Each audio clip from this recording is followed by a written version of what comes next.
Hello and welcome to another episode of the Thriving Metabolism, where we discuss everything that impacts your hormones and metabolism so that you can take control, repair the damage, and lose weight consistently without making yourself miserable in the process.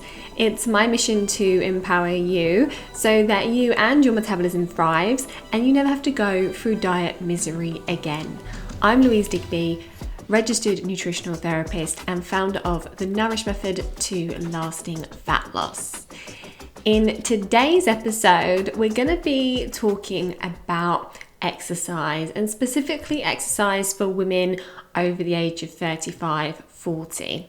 A lot of you have probably found that as you've got older, as you've got into your late 30s, 40s, it's become a lot more challenging to shift the weight. And perhaps the things that you used to do to lose weight, like diet, go on Weight Watchers, Slimming World, start running, start working out more, some of those things haven't been working for you. They haven't got the weight off in the same way as they used to when you were perhaps in your 20s, right? And there's quite a few reasons why this happens. First of all, when you're in your 20s, your metabolism is just naturally faster. So your body responds well to cutting calories and burning more calories. It's easy to get into that calorie deficit, so the weight just falls off of you. Whereas when you're older and your metabolism is slower, you have to go so much more to the extreme of eating so much less and exercising so much more to be able to achieve that calorie deficit that is going to achieve weight loss. And the problem with that is that it is just so unsustainable. It makes you feel awful. It makes you feel hungry and tired and cranky. And not only does it result in very slow weight loss, but it also damages your metabolism further, making it even more difficult to keep that weight off once you get to where you want to be.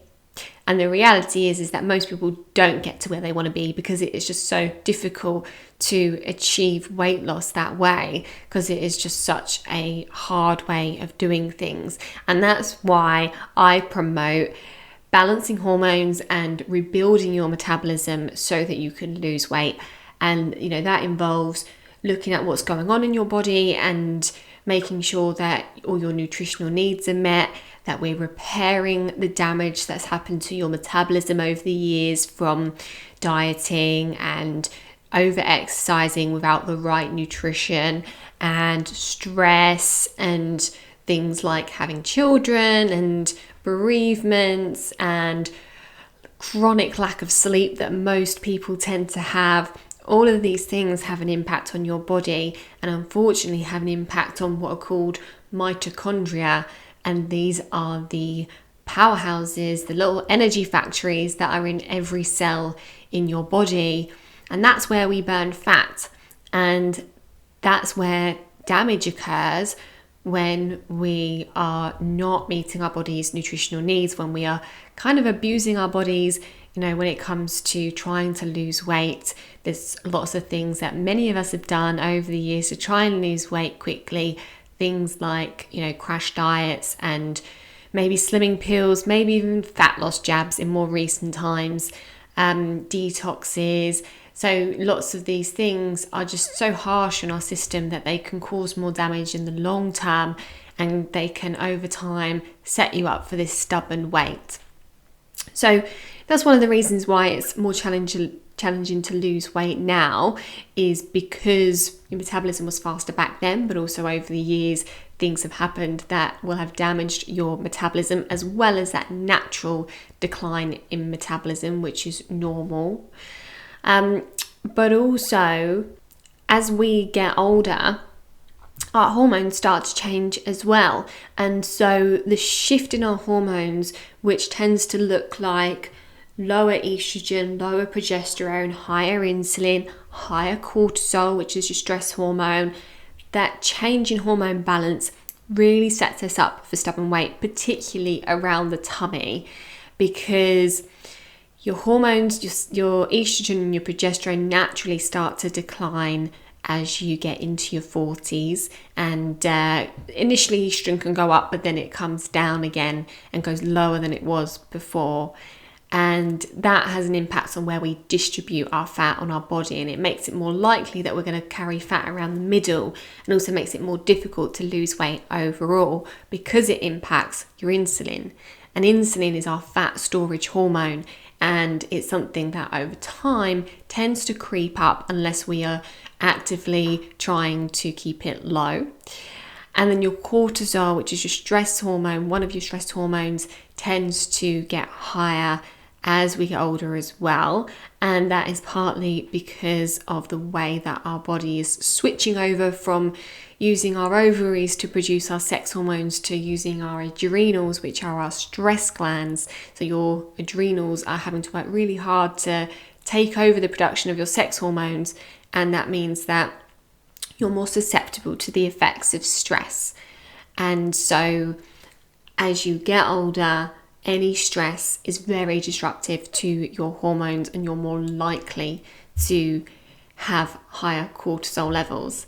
And unfortunately, cortisol is something that can also promote storage of fat around the tummy. So it's no wonder that many women find that they kind of lose that hourglass shape and tend to become more apple shaped as they progress through perimenopause. So why am I telling you all of this? Well, the way that we exercise is very influential on these hormones, and we really want to make sure that the exercise that we're doing is setting us up for muscle growth and fat loss. But actually what most people end up doing sets them up for muscle loss and fat gain. Okay, I see so many women that come to me and they say, Louise, I have been working out 5 days a week, 6 days a week. I've been doing spin classes, I've been running, I've been going to the gym, I've got a personal trainer, I will go out for a run every morning, and they're just doing so much exercise, more than they've ever done, and at the same time often they are being really careful with what they're eating really clean, keeping their calories low, and yet they are either gaining weight or not losing weight. And no, they're not gaining muscle, because that's the first thing that we think about. If we're exercising and we're gaining weight, that's not always a bad thing. Sometimes they are gaining muscle, but in most of the instances that I see, these women are not gaining muscle. They are finding that they're getting flabby around the middle, and they are not making any headway with their weight loss goals. And part of the reason for this is because when we are doing a lot of exercise, a lot of intense exercise, a lot of prolonged cardio, where we're exercising for quite a long period of time with quite a high heart rate, this is really stressful on the body. Even though it's good for us to keep our cardiovascular system healthy, keep your heart healthy, keep up that stamina, doing too much of it puts your body into a stress response. And when you are already susceptible to stress because of everything that I've just spoken about, overdoing the exercise can just kind of tip you over the edge, and it can result in more weight gain, poorer sleep, more cravings, and it can really set you up for failure, unfortunately. That's not to say that cardio is bad. It's doing too much of it that's the issue. And actually what's better is doing shorter, more intense workouts when it comes to the cardio, so that yes, we get our heart rate up, and yes, we are keeping our cardiovascular system healthy, but we're not doing it for a prolonged period of time that triggers off that stress response. So HIIT training tends to be a better option, particularly when we are taking the time to warm down properly afterwards. We want to make sure that we are, focusing on calming our breathing down, calming our mind down, and bringing down that heart rate after we've done an intense workout to help bring down that stress response. And so that's one thing we want to be thinking about. Instead of doing that prolonged cardio, going for long runs, or running is really one of the main things that is an issue when it comes to this stress response, because just that action of running sends a signal to your body that there's a problem, that we are running from danger. So we want to make sure that we are doing shorter bursts of more intense cardio so we get the benefits without those side effects. And so many women that I work with really neglect the strength training. They don't want to be lifting weights, and a lot of women don't want to do this because they're worried about bulking. They don't want to become hench. And that is really not something that you need to worry about. To really be gaining considerable muscle, you've got to be lifting really heavy, and you've got to be doing it, 4 times a week. So a couple of times a week of lifting still heavy weights, we want to be lifting fairly heavy weights to help lean out our muscle. Doing that a couple of times a week isn't going to make you bulk, but what it is going to do is it's going to help you to lean out your muscle and build a little bit more muscle density, and that is going to help to build your metabolism so that you're burning more calories at rest, and that is going to help you to lose weight more easily and help you to start shifting some of that stubborn fat. So strength training can be in lots of different forms. It can be in the form of lifting weights. It can be in the form of doing kind of like body weight exercises like squats and press ups and that sort of thing. It could be doing weighted squats and press ups and that sort of thing. It could be things like Pilates and yoga. They're a really great way to tone and strengthen your body, as well as work on your flexibility, which is, important to keep that mobility there as time goes on. So those are the sorts of things that we really want to be prioritizing over doing long cardio sessions. So exercise-wise, that's what we want to be thinking about. And we really want to be moving our bodies every day. That doesn't mean that you have to work out every day, but we do want to be moving every day. And walking is one of the most underrated exercises. It is so good for us. It's so good for us physically, mentally, and it's a really great way for us to keep those cortisol levels nice and low as well. So getting out every day and walking, even if it's just for 15-20 minutes, is so achievable and so good for us as well.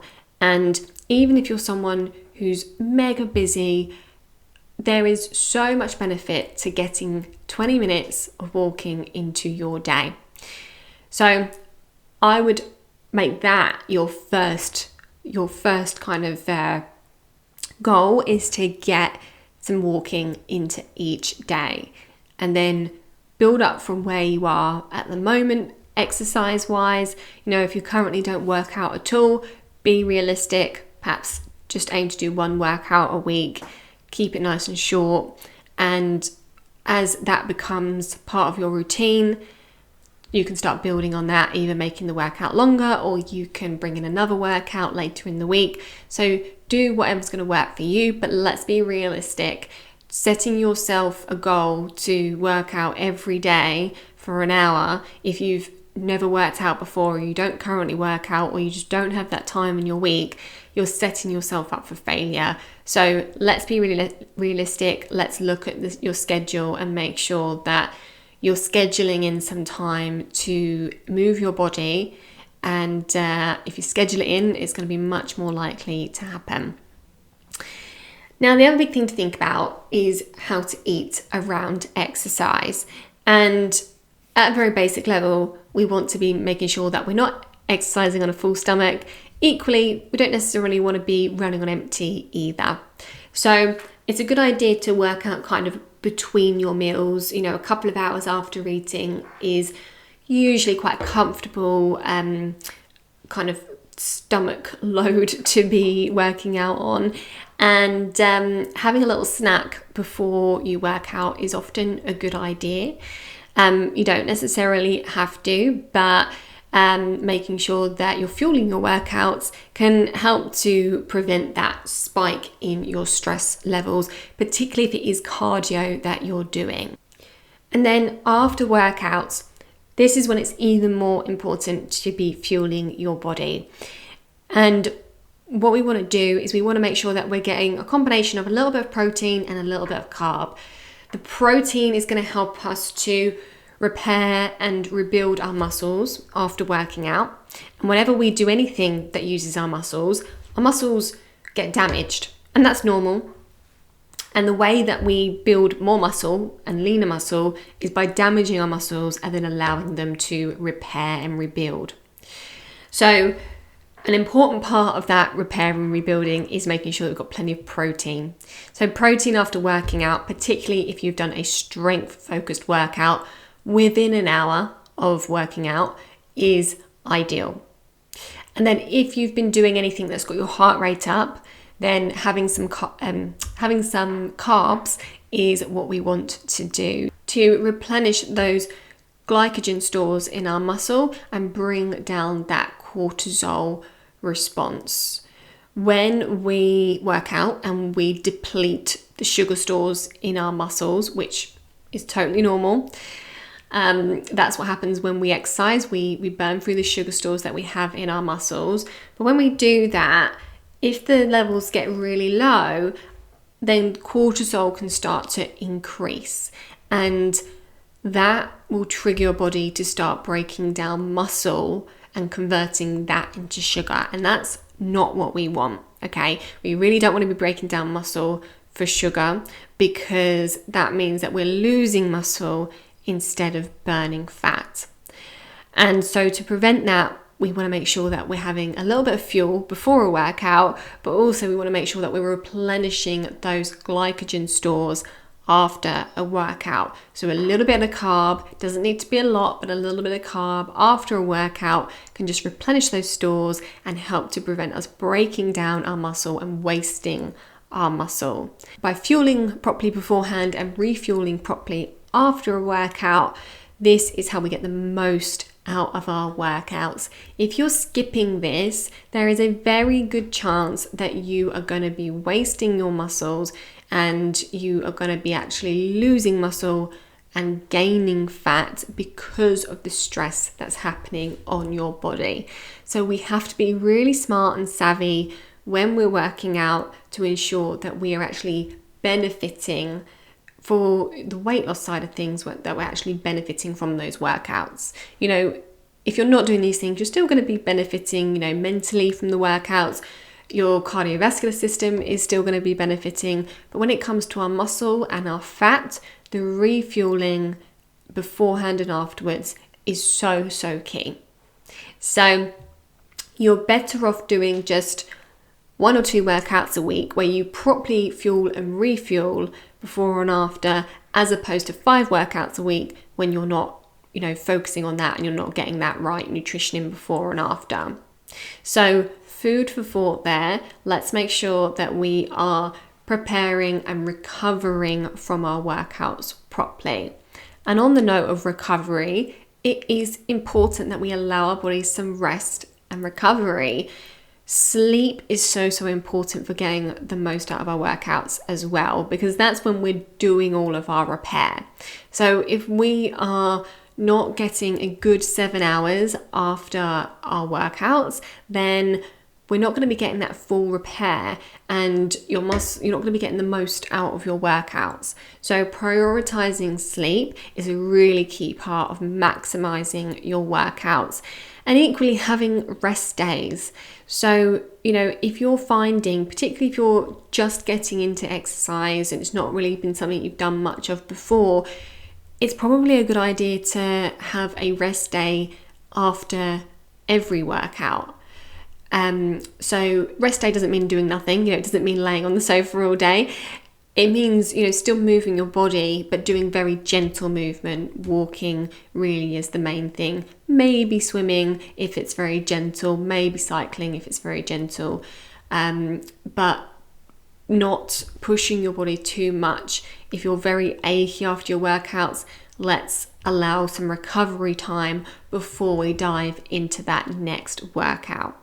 So listen to your body. It will tell you what it needs. Sometimes it just takes a little bit of time getting in tune with that, and kind of drowning out all of that stuff, all that misinformation that we've previously been told about how we have to, burn as many calories as possible. That really isn't the case. Let's stop worrying about burning calories and let's start thinking more about moving our bodies and building strength and really nourishing our bodies as well. Okay, now it's time for a listener's question, and today I've got a question that was pinged over to me on Instagram. Let's have a look. She said, "Hi Louise, I absolutely love your podcast and have found it very interesting." That's good to hear. My question is there anything I can do for severe PMT? Since I've had children, 10 days to a week before I'm literally a horrible person. The doctor has prescribed me antidepressants, but it's not touching the sides. I'm 42, have been checked for menopause. Any tips would be amazing. Okay, so yes, there is so much you can do for PMT or PMS as it's often called. And it's all to do with supporting your hormones. So when it comes to supporting a healthy menstrual cycle, a lot of the things I always talk about are absolutely key. And I'm going to recap them because the foundations are always the most important thing. I'm going to give you some extra recommendations which are very specific to PMS, but let's not ignore the foundations, because making sure that you're getting good quality sleep is absolutely critical. Making sure you're taking steps to manage stress, making sure you're getting plenty of protein in your diet, that you're well hydrated, and that you're moving your body. I would say they are the 4 key foundations. So do not ignore those factors. Get those things in place first. Once you've got those things in place, that should help. And also making sure that you're not overdoing the sugar, because sugar is very disruptive to your hormones and very inflammatory as well. But once you've got those things in place, some things you can think about are making sure you have plenty of cruciferous vegetables. So these are things like broccoli, cauliflower, kale, radishes, Brussels sprouts. These vegetables are really rich in something called indole-free carbonyl, and this is something that is very helpful for our bodies to help us detox our hormones. And in PMS, very often we've got too much estrogen. We've got a bit of estrogen dominance going on, and supporting your liver in detoxing your estrogens is almost always going to be helpful.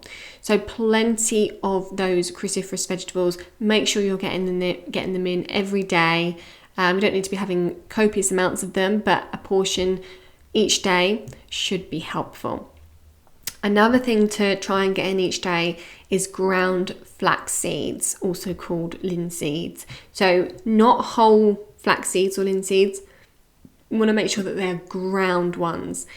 Ideally, get them whole and grind them up yourself. Keep them in the fridge, because the ones that are pre-ground, unfortunately, flax seeds are very volatile, and the oils in them will go rancid very quickly, particularly once they're ground or milled. So buying them whole and grounding them yourself preserves those oils, and then particularly if you keep them in the fridge or the freezer, it helps to preserve them even more. But flax seeds are again fantastic for supporting your hormones, and they do that in quite a few different ways. So firstly, they contain phytoestrogens, which help to modulate your estrogen levels. And also they are great for your digestive tract. They help to keep your bowels regular, And having regular bowel movements is really important for helping you to eliminate your estrogens, because once we've detoxed them, we get rid of them via the digestive tract. So if we're not having a complete bowel movement every day, we're not going to be eliminating our estrogens efficiently, and that can end up with you reabsorbing those estrogens and causing more estrogen dominance. So the flax seeds help to keep your bowels regular and help to bind up some of those estrogens and toxins that are in the gut and help carry them out of the gut. So ground flax seeds, a couple of tablespoons per day, which you could just easily add to cereal or to a sauce, or however you want to take them. You can even just take them in water, but they are a really great addition. And on that note, taking steps to ensure that your bowels are regular is key.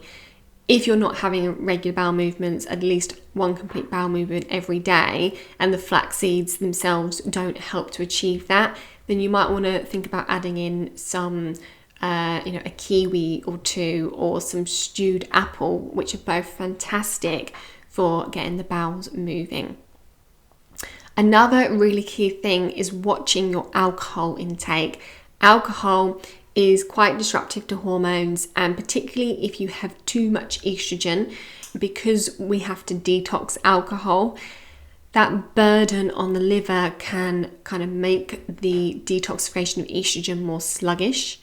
And then add to that alcohol is very depleting of nutrients, it's very disruptive to gut function, it's very inflammatory, it's disruptive to blood sugars, to sleep, all things that are not going to be helpful for your hormone balance. So if you're having a bad time with PMS, while it can be difficult to cut out alcohol, it's well worth considering, because it's probably going to significantly improve your quality of life. But at the very minimum, keeping the alcohol to a really low level is probably going to be helpful. So those are the things that I would start with. There's more targeted advice that I give my clients when I've got their hormone levels in front of me. When we're looking at what the balance is between the estrogen and the progesterone, and what the testosterone's doing, and how well you're detoxing those hormones, we can give much more targeted advice. But those tips that I've given you so far should help to keep your blood sugars balanced, should help to keep your gut healthy and your liver functioning well. And those are things that should all be really helpful for managing that PMS. And I hope that you feel better soon. I've worked with many women who have had this issue, and I can completely understand how horrible it is to have such an extended period of time every month where you are like a different person. And I've had women tell me before that they hate their husband for 2 weeks of the month, because they just completely change in themselves. So yeah, it's a big deal, and I really hope that you feel better soon. Thank you so much for joining me today. If you'd like to talk to me about anything that I've discussed in this episode, you can reach me on Instagram or Facebook by searching at Louise Digby Nutrition. And if you're enjoying this podcast, then please head to Apple Podcasts or wherever you get your podcasts and click follow and leave a review.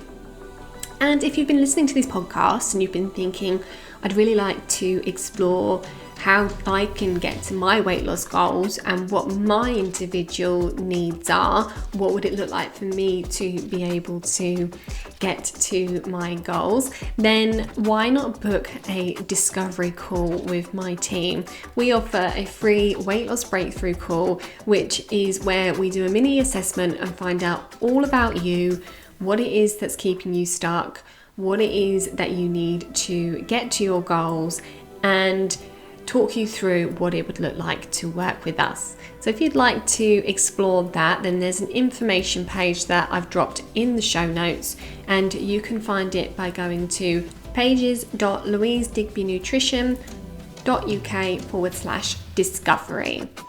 As I say, the link will be in the show notes, so just click there and you'll see an information page that tells you more about the discovery call.